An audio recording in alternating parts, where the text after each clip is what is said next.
Hello বন্ধুরা, কেমন আছো? আশা করছি ভালো আছো। আর ভিডিওটা আমি তোমাদের জন্য নিয়ে এসেছি একটা অন্যরকম ভিডিও। আশা করছি ভিডিওটা ভালো লেগে থাকবে। ভালো লেগে থাকলে লাইক, শেয়ার আর সাবস্ক্রাইব না করে থাকলে সাবস্ক্রাইব করে নেবে। তো চলো স্টার্ট করি ভিডিওটা।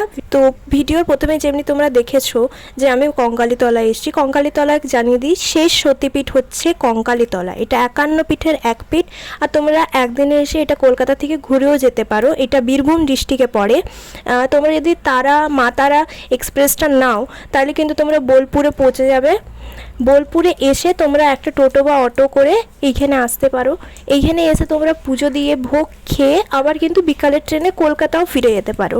ভিডিওটায় আমার সাথে থেকেও আমি পুরো ডিটেলস তোমাদেরকে জানাচ্ছি। তো আমি টোটোতে করে এসেছিলাম। এইখানে তোমার যদি তোমরা মন্দিরের দিকে যাও, বাঁদিকে পরে পার্কিং এরিয়াও, এখানে কিন্তু টোটো অটো তোমার দাঁড়িয়ে থাকে। তারপর তোমার দুপাশে যে দোকান আছে সেখান থেকে তোমরা পুজোর জিনিস নিয়ে ওইখানেই জুতো খুলে যেতে পারো বা মন্দিরও খুলতে পারো। তো এই যে মায়ের গেট, জয় মা কঙ্কালী লেখা আছে, এই গেট দিয়ে আমরা কিন্তু ভেতরে যাব। আজকে আমরা এসেছি, আজকে কিন্তু হচ্ছে রবিবার বলে ভিড়টা অনেকটা আছে, নাহলে এটা কিন্তু খুব একটা ফেমাস এখনও হয়নি। তো তোমরা যদি কাছাকাছি থেকে থাকো কলকাতায় বা বর্ধমানে, তোমরা কিন্তু এসে নিয়ে এখানে মন্দিরে পুজো দিয়ে যেতেই পারো। কারণ এটা আস্তে আস্তে কিন্তু অনেকটা প্রসিদ্ধ হয়ে যাচ্ছে, তখন কিন্তু এর ভিড় কিন্তু এমনি থাকবে না। এখন যেমনি তারাপীঠ, তারপরে কালীঘাট, এইরকম জায়গায় যেমনি ভিড়টা হয়েছে, এইখানেও কিন্তু ঠিক সেই রকমই ভিড়টা হবে। তোমরা লাইনটা দেখতে পাচ্ছ কতটা আছে। আর এই যে আমার যাদের সাথে এসেছিলাম তারা, তো এরাই হচ্ছে, আমরা সব লাইনে দাঁড়িয়েছি, এদেরকে একবার হাই করে দাও।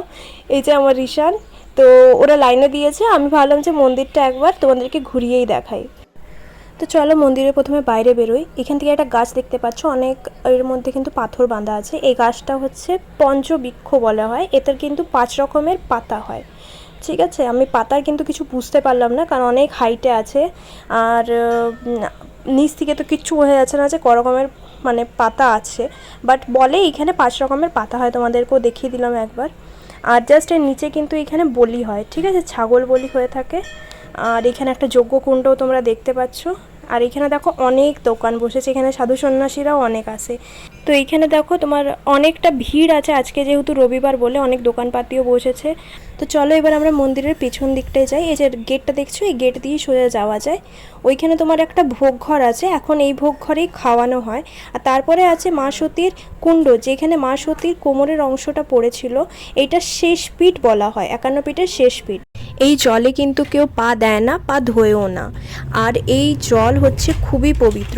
এই কুণ্ডে 3টি সুড়ঙ্গ আছে। সেই সুড়ঙ্গ থেকে তোমার গঙ্গা জল আসে।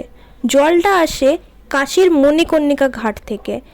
তো সেইখানে তোমার যখন জল কখনো শুকিয়ে যায়, তখন কিন্তু দেখা যায় যে কুণ্ডের জলও কিন্তু শুকিয়ে গেছে। না হলে কিন্তু বীরভূম ডিস্ট্রিক্টে তোমার খরা হলেও জল কোনো জায়গায় শুকিয়ে গেলে এই কুণ্ডের জল কিন্তু বছরে একবার মায়ের কোমরের অংশটা নিয়ে আসা হয়। যেই এখন তো ওটা পাথর রূপে হয়ে গেছে, তো সেটা নিয়ে আসা হয়। সেটা এনে এখানে কিন্তু তোমার পুজো করে আবার কিন্তু ওটাকে সেই কুণ্ডেই দিয়ে রেখে দেওয়া হয়। মায়ের এখানে কিন্তু রহস্য অনেক আছে, তবে যতটুকু আমি জানতে পেরেছি আমি তোমাদেরকে জানিয়েছি। আর এইখানে দেখো, এই যে তোমার সোনাঝুরি হাটের মতন হাটটা বসেছে, এটা কিন্তু প্রত্যেক দিনই বসে।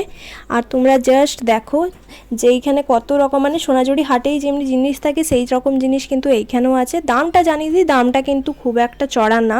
ওইখানে আমি একটা বাউল কানের দেখেছিলাম, ওর দাম কিন্তু 30 টাকা বলেছিল। আমি কিন্তু ওইটা 5 টাকা কম করতে বলেছিলাম, ওরা কিন্তু করেনি। এইখানে কিন্তু আমি সেই 5 টাকা কমে, মানে 25 টাকাতে 2টো কানের কিনেছি। মানে তোমরা দামটা বুঝতে পারছো যে অনেকটা কম আছে ওইখানের থেকে। তো তোমরা যদি এইখানে আসো, সোনাঝুরি হাট নাও যাও, তোমাদের কিন্তু আফসোসের কোনো কারণ হবে না, কারণ এইখানে অনেকটা জায়গা নিয়ে কিন্তু তোমার এই হাটটা বসে। আর জিনিসের দাম আর কোয়ালিটি কিন্তু অনেকটাই ভালো। তো চলো আমি তোমাদের সঙ্গে কিছু কিছু জিনিস শেয়ার করি।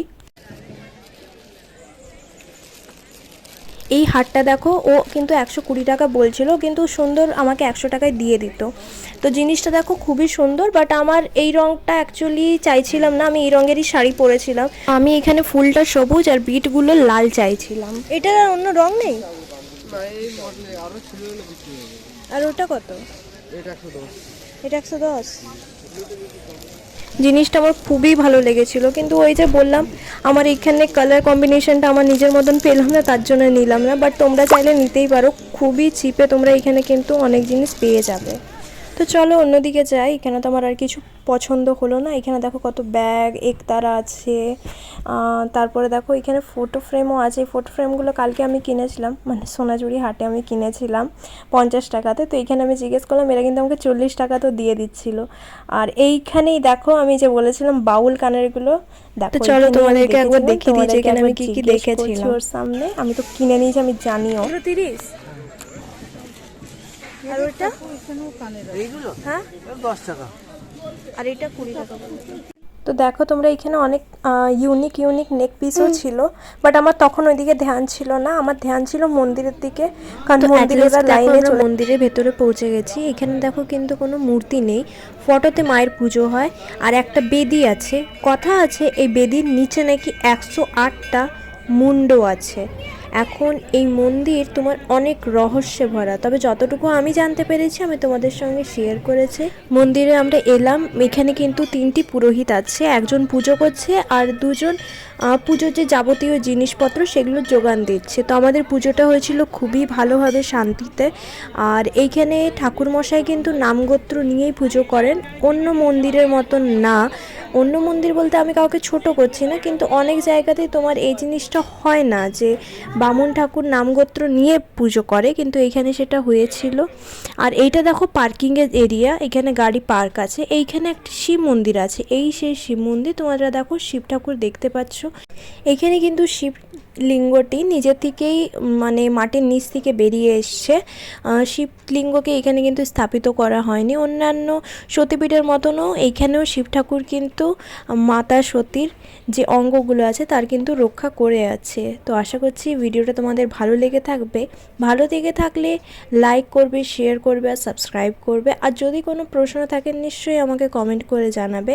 আজকের ভিডিওটা এই পর্যন্তই, দেখা হচ্ছে পরের ভিডিওতে। ততক্ষণের জন্য টাটা, সবাই ভালো থাকবে, সুস্থ থাকবে। আর আশা করছি এই জায়গাটা তোমাদের ট্যুর লিস্টের মধ্যে চলে আসবে, তোমরা নিশ্চয়ই এখানে এসে একবার ঘুরে যাবে।